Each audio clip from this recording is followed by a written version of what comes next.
سپہر کے 3 بجے ہیں۔ السلام علیکم، یہ ریڈیو پاکستان ہے۔ تسکین ظفر سے خبریں سنیے۔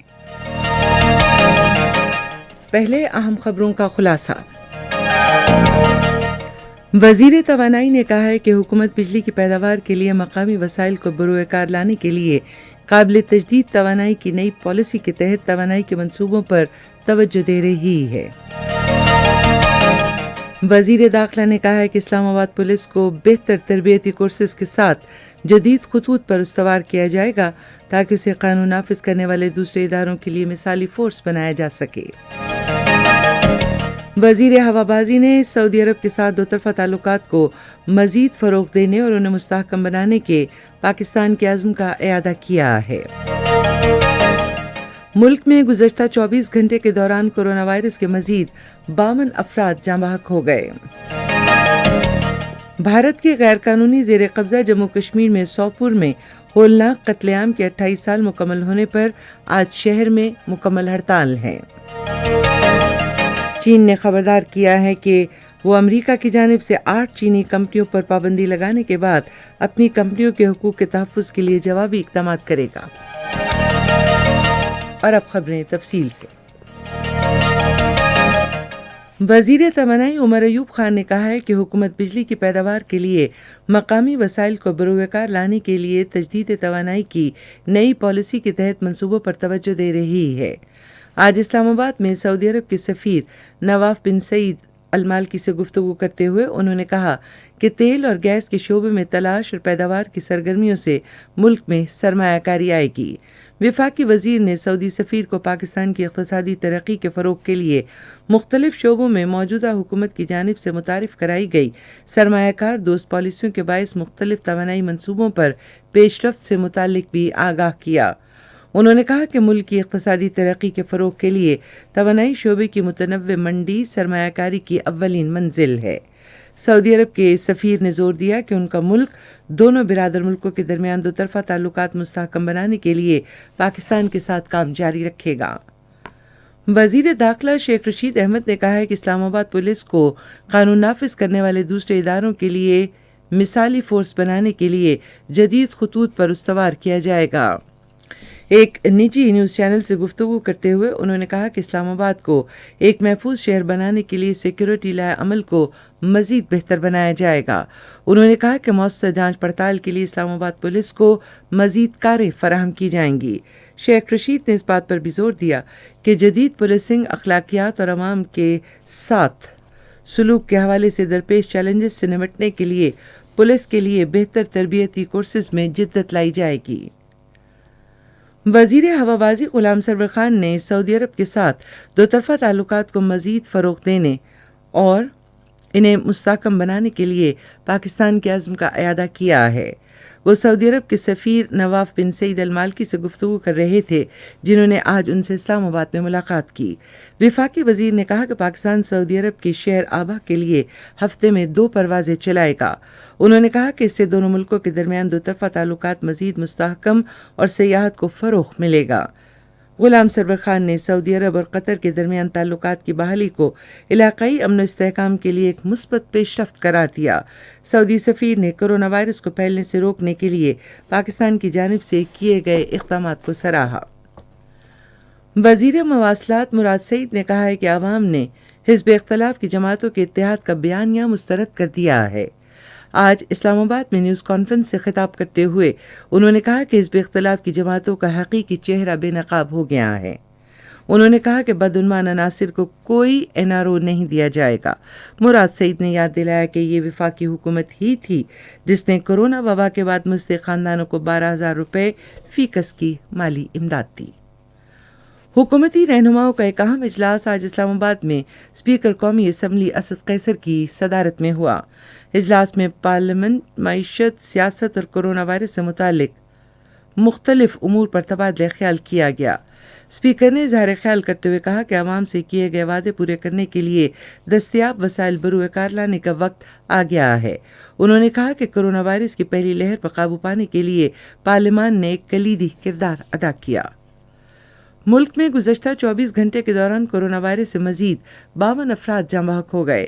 تازہ ترین اعداد و شمار کے مطابق اس دوران 38,917 افراد کے کورونا ٹیسٹ کیے گئے، جن میں سے 2,118 افراد میں وائرس کی تشخیص ہوئی۔ ملک میں اس وقت 37,740 مریض زیر علاج ہیں۔ وفاقی وزیر ریلوے اعظم خان سواتی نے آج گورنر ہاؤس کراچی میں گورنر سندھ عمران اسماعیل سے ملاقات کی۔ ملاقات میں کراچی سرکلر ریلوے کو جدید خطوط پر استوار کرنے کے اقدامات کا جائزہ لیا گیا۔ اس موقع پر گفتگو کرتے ہوئے گورنر سندھ نے کہا کہ حکومت کی جانب سے قومی اداروں میں اصلاحات کو یقینی بنایا جا رہا ہے۔ سیاسی روابط کے بارے میں وزیر اعظم کے معاون خصوصی شہباز گل نے کہا ہے کہ پاک فوج ملک کے تحفظ کے لیے کلیدی کردار ادا کر رہی ہے۔ انہوں نے یہ بات آج لاہور میں صحافیوں سے گفتگو کرتے ہوئے کہی۔ مچھ واقعے کی مذمت کرتے ہوئے شہباز گل نے کہا کہ دشمن نے آرمی، پبلک اسکول اور دیگر واقعات کی طرح ہمیشہ ملک کے آسان اہداف کو نشانہ بنایا۔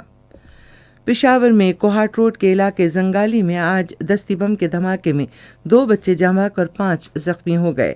ریسکیو 1122 کے مطابق میتوں اور زخمیوں کو لیڈی ریڈنگ اسپتال منتقل کر دیا گیا ہے۔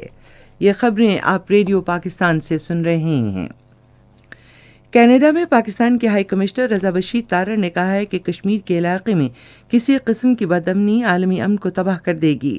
انہوں نے یہ بات ایک کینیڈین ٹی وی کے ساتھ انٹرویو میں کہی۔ انہوں نے کہا کہ مقبوضہ جموں کشمیر کی خصوصی حیثیت کو ختم کرنا اور کشمیریوں کو حق خود ارادیت دینے سے مسلسل انکار بھارت کے اس منصوبے کا حصہ ہے، جس کے تحت وہ ہندو بالادستی کے نظریے کو فروغ دینا چاہتا ہے۔ ملائیشیا کی اسلامی تنظیموں کی مشاورتی کونسل نے اقوام متحدہ پر زور دیا ہے کہ بھارت کی جانب سے کشمیریوں کے خلاف غیر انسانی سلوک اور عالمی قوانین کی سنگین خلاف ورزیاں روکنے کے لیے بلا تاخیر مداخلت کرے۔ ایک پریس ریلیز کے مطابق ملائیشین کونسل نے کہا کہ انسانی حقوق کی سنگین خلاف ورزیاں اور کشمیر کو مسلمان اکثریتی آبادی والے علاقوں کو ہندو اکثریتی علاقے میں بدلنے کے لیے آبادی کے تناسب میں زبردستی تبدیلی خطرناک راستہ ہے۔ کشمیر میڈیا سروس کے مطابق تمام دکانیں اور کاروباری مراکز بند ہیں اور سڑکوں پر ٹریفک معطل ہے۔ 1993 میں آج ہی کے دن بھارتی فوجیوں نے 350 سے زائد دکانوں اور مکانات سمیت دوسری عمارتوں کو آگ لگا دی تھی، جس کے نتیجے میں 60 شہری شہید ہو گئے تھے۔ اقوام متحدہ کے سیکرٹری جنرل انتونیو گتریس نے سعودی عرب میں ہونے والے خلیج تعاون کونسل کے اجلاس میں یکجہتی اور استحکام سے متعلق اعلامیے کا خیر مقدم کیا ہے۔ اقوام متحدہ کے سربراہ کے نائب ترجمان نے ایک بیان میں کہا کہ اعلامیے میں خلیج تعاون کونسل کے رکن ملکوں کے درمیان اعتماد کی اہمیت کا اعتراف کیا گیا ہے تاکہ علاقائی سلامتی، امن، استحکام اور خوشحالی کو فروغ دیا جا سکے۔ امریکی صدر ڈونلڈ ٹرمپ کی جانب سے 8 چینی کمپنیوں کے ساتھ لین دین پر پابندی عائد کرنے کے حکم نامے پر دستخط کرنے کے بعد چین نے خبردار کیا ہے کہ وہ کمپنیوں کے قانونی حقوق کے تحفظ کے لیے ضروری اقدامات کرے گا۔ چینی وزارت خارجہ کی ترجمان نے یہ بات بیجنگ میں معمول کی نیوز بریفنگ کے دوران کہی۔ ادھر امریکہ نے اسٹیل اور دھاتیں بنانے والے 12 ایرانی اور دھاتوں اور کانکنی کی کمپنی کے 3 غیر ملکی سیلز ایجنٹس پر پابندی عائد کر دی ہے، جس کا مقصد ایران کو رقوم کے حصول سے روکنا ہے۔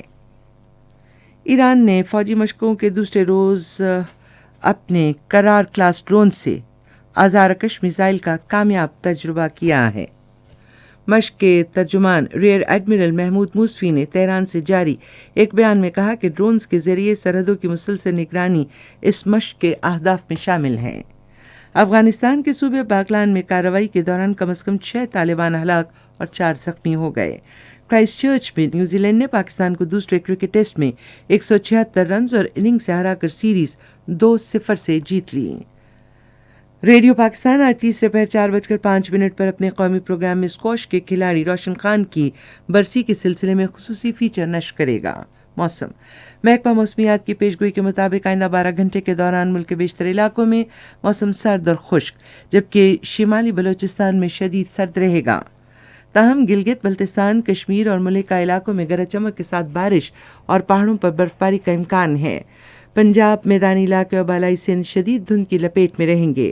آج ریکارڈ کیا گیا بعض شہروں کا درجہ حرارت: اسلام آباد اور Peshawar 18 degree centigrade, Lahore Muzaffarabad 14، Karachi 25، Quetta 7، Gilgit 4 degree centi grade.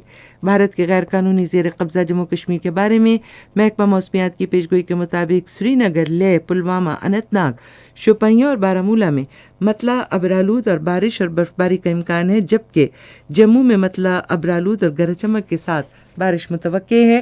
آج ریکارڈ کیے گئے درجہ حرارت: Srinagar 0 degree centigrade, Jammu 13، Leh -6، Pulwama, Baramulla, Shopian اور Anantnag 4 degree centi grade.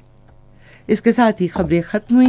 مزید خبروں اور تجزیوں کے لیے ہماری ویب سائٹ ہے radio.gov.pk اور فیس بک کے link radio Pakistan news official پر براہ راست ویڈیو سٹریمنگ بھی اپنا ایسا کر سکتے ہیں۔